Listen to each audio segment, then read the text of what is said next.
जगदम्ब जगदम्ब जगदम्ब जगदम्ब जगदम्ब जगदम्ब जगदम्ब जगदम्ब छत्रपती खड्गधर कवडीमाळ चापधर वज्र तेज रुद्र।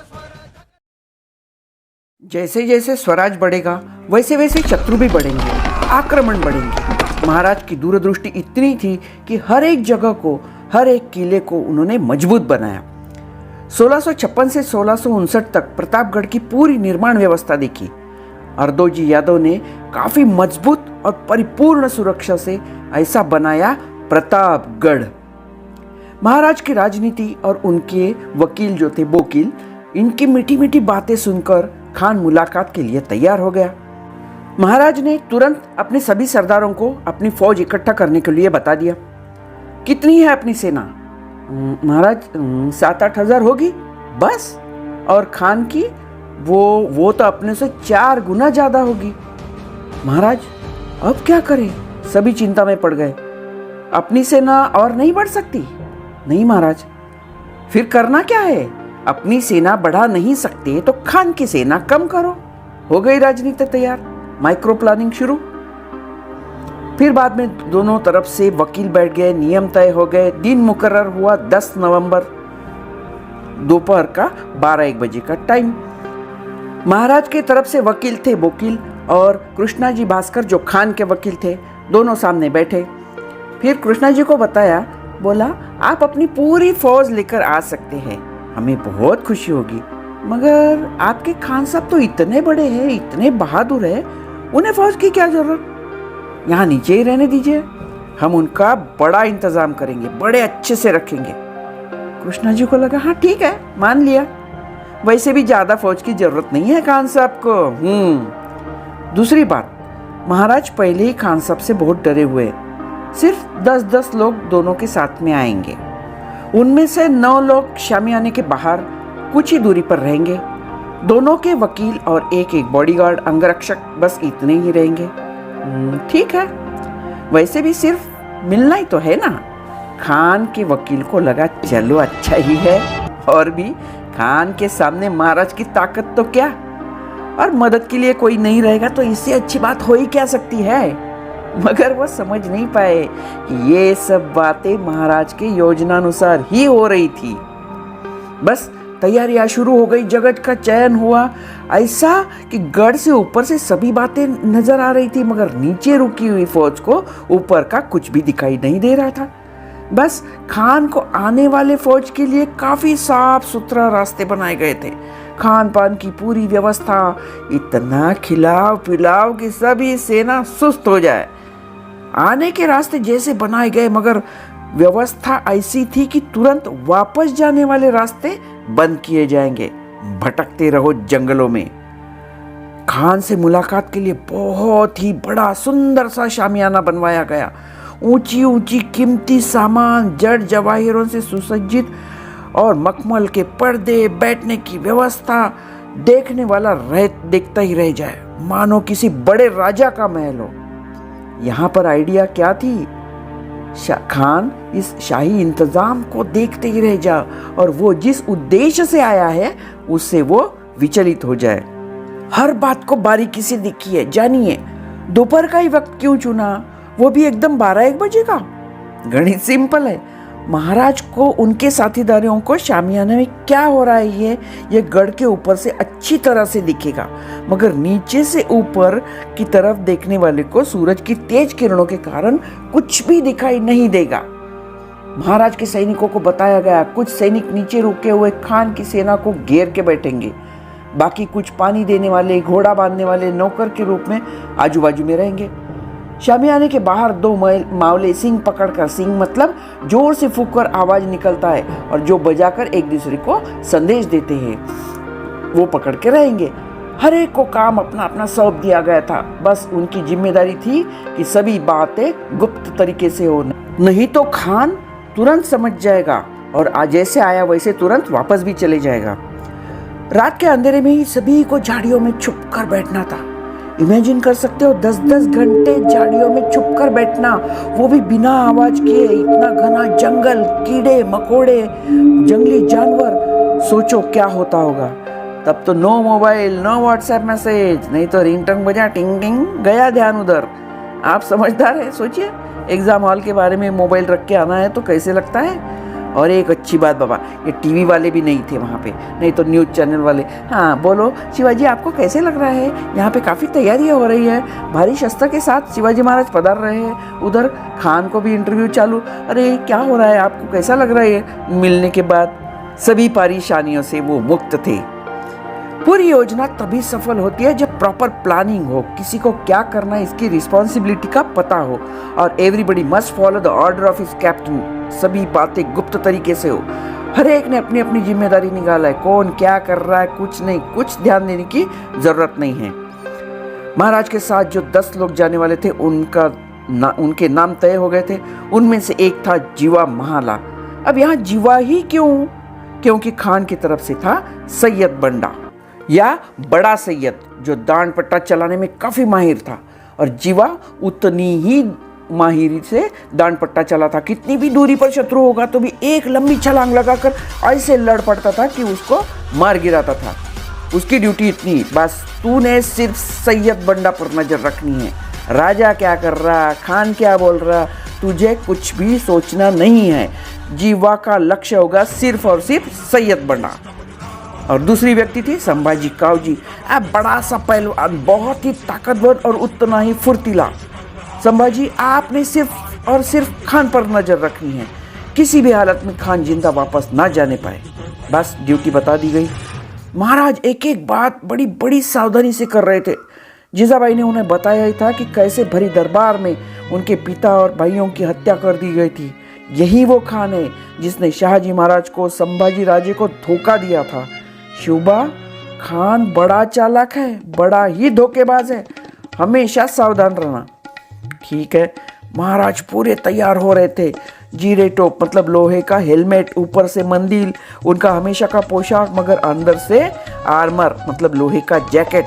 वैसा छोटा सा बिछुआ महत्वपूर्ण थे, बाघ नख, जो ऊपर से सिर्फ अंगूठियां पहनी ऐसा लगेगा, मगर अंदर से लोहे का काफी नुकीला शस्त्र। इतना ही नहीं तो वो अपनी दाढ़ी भी कटवाकर उन्होंने काफी बारीक कर दी, जो पकड़ में ना आ सके। इसे कहते हैं माइक्रो थिंकिंग। अपने अंगरक्षकों के साथ महाराज गढ़ से नीचे उतरने लगे। इधर खान बहुत ही ज्यादा बेचैन था। कब दिखेगा शिवा, क्या है, कब मैं इसका काम तमाम कर दूंगा। बड़ी पालकी से उतरकर खान शामियाने तक शान से पहुंचा। इतना बड़ा शामियाना, चौंक गया वो तो। लगता है काफी धन कमाया है शिवा ने। अपने वकील दौड़ कर आए, वहाँ मौजूद ही थे। वैसे देखा जाए तो खान अपना मेहमान था, महाराज को पहले से ही वहाँ मौजूद रहना था, मगर उसका प्लानिंग अलग था। बैठिए बैठिए खान साहब, ये सब आप ही का तो होने वाला है, बस थोड़ा सा इंतज़ार कर लीजिए। मुलाकात का वक्त गुजरता ही जा रहा है, बस आप थोड़ा इंतज़ार और कर लीजिए। खान की इधर बेचैनी बढ़ जा रही थी। अभी तक नहीं आया शिवा, अभी तक नहीं आया शिवा। खान के खान पान की उत्तम व्यवस्था की गई थी। बस खान साहब मिठाई लीजिए, बस शरबत पीजिए, महाराज बस अभी आते ही होंगे। बस अपनी मीठी मीठी बातों में उलझा कर रख दिया उसे। तभी महाराज की तरफ से संदेश आया, आपके साथ जो लंबा चौड़ा आदमी खड़ा है ना, उसे देखकर महाराज काफी डर गए हैं, उसे पहले बाहर भेजिए, तभी राजे मिलने आएंगे, नहीं तो नहीं। अरे कितना बड़ा डरपोक है रे तुम्हारा शिवा। जाओ सैयद बंडा, बाहर जाके खड़े हो जाओ। यहाँ पर देखिए महाराज का प्लानिंग।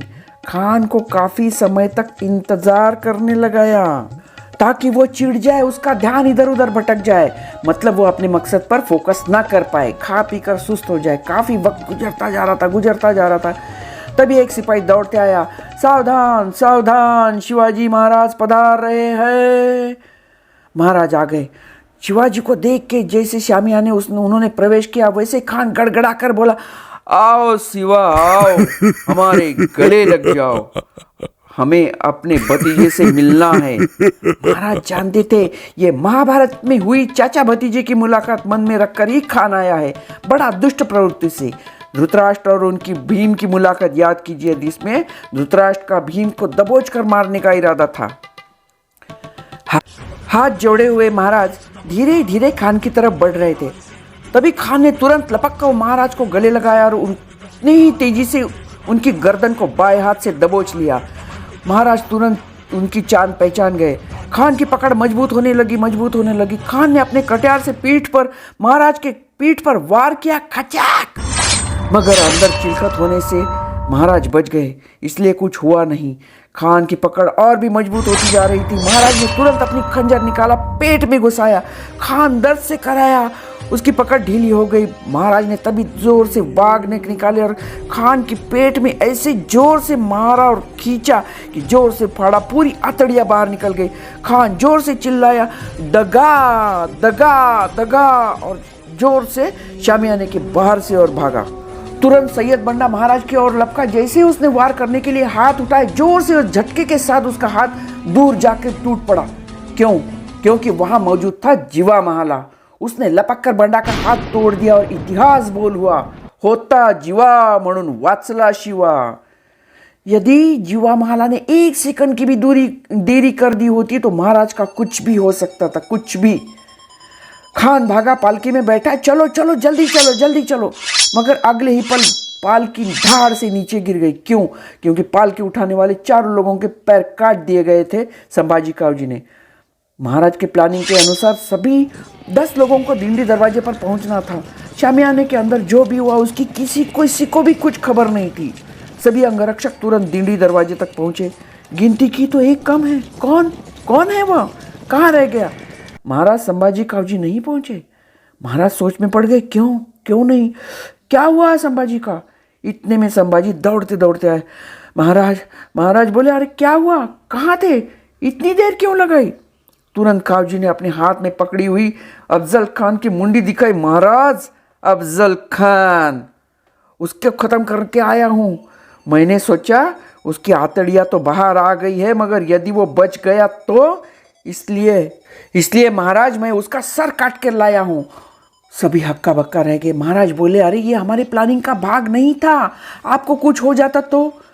संभाजी, वैसे भी खान का बचना मुश्किल था। हमने पूरा प्लानिंग किया था, बाघ नखों पर हमने जालिम जहर भी लगा रखा था। कावजी, फिर ऐसा ज़्यादा का ढाढ़स मत करना। अरे ऐसे 10 अफजल खान गए तो भी चलेगा, उससे फिर लड़ेंगे, फिर सामना कर लेंगे, मगर आप जैसा वीर हमारे लिए ज़्यादा महत्वपूर्ण है। हमारा एक एक मामला हमारे लिए बहुत ही कीमती है। ऐसे थे महाराज, अपने हर एक बंदे की परवाह करने वाले। यही कारण है कि हर मावला भी स्वराज के लिए, महाराज के लिए अपना बलिदान देने के लिए आगे पीछे नहीं सोचते थे। अब उधर देखिए क्या हो गया। जैसे ही शामियाने में कुछ तो भी गड़बड़ हो गई। महाराज गढ़ के ऊपर जाने के लिए निकल गए। उधर सिंह वालों ने जोर से सिंह बजाए। इशारा समझते ही गढ़ के ऊपर जो तोहफे तैयार थी वो गरजने लगे, तान तान। पहले 3 बार, बाद में 2 बार। अपने लोग इशारा समझ गए। खान की सेना को लगा चलो गढ़ पे कब्जा हो गया, सीवा खत्म। तभी अचानक पूरी जंगलों से एकदम हर हर हर महादेव ऐसी गूंज उठी और भीड़ गए मावले खान की सेना पर। खान की सेना को कुछ समझ में ही नहीं आ रहा था कि कहाँ से आए ये मावले। जमीन से निकल पड़े या आसमान से टपके। भागे तो कहाँ भागे, जंगल में रास्ता मिलना भी मुश्किल था। सभी वापसी के मार्ग पर मराठी सैनिक खड़े थे। हर एक के मन में था, खान की सेना अंदर तो आ गई मगर इसे वापस बाहर नहीं जाने देंगे। 20-25 हजार की फौज का खात्मा करते करते हो पूरी सेना खत्म होते आई। बाकी जो शरण आए थे इधर की सेना शामिल में हो गए। खान का पूरा खजाना, हाथी घोड़े स्वराज को मजबूत करने में काम आ गए। उधर जीजाबाई ने खान का सिर देखा और बोले, शिवबा, जैसे दुश्मन खत्म उसके साथ दुश्मनी भी खत्म। आज अफजल खान एक योद्धा था। इसने भले ही विजयनगर के राजा को धोखे से मारा और उसके शरीर को टांग रखा था, मगर हम ऐसा नहीं करेंगे। उसका सिर राजगढ़ के प्रमुख दरवाजे पर दफनाया और जहां खान को मारा गया था वहां प्रतापगढ़ पर उसकी कब्र बनाई गई। ये है हमारी संस्कृति। हम दुश्मन से भी अच्छा ही व्यवहार करते हैं। महाराज का दूरदृष्टि और आत्मविश्वास का एक और उदाहरण देखिए। 6-8 महीने पहले ही महाराज ने पूरे 3-4 हजार सैनिकों को घुड़सवारी का अभ्यास करने के लिए तैयार होने के लिए बताया था। क्यों ऐसा होने वाला था क्या? अब उन्हें पता चला कि खान की सेना में घोड़े तो मिल गए मगर घुड़सवार भी हमारे पास तैयार थे। ये है फ्यूचर प्लानिंग। बाप रे, बहुत ही महाराज को जानना मुश्किल ही है। इसलिए प्रतापगढ़ का युद्ध इतिहास में सबसे निर्णायक और महत्वपूर्ण माना जाता है।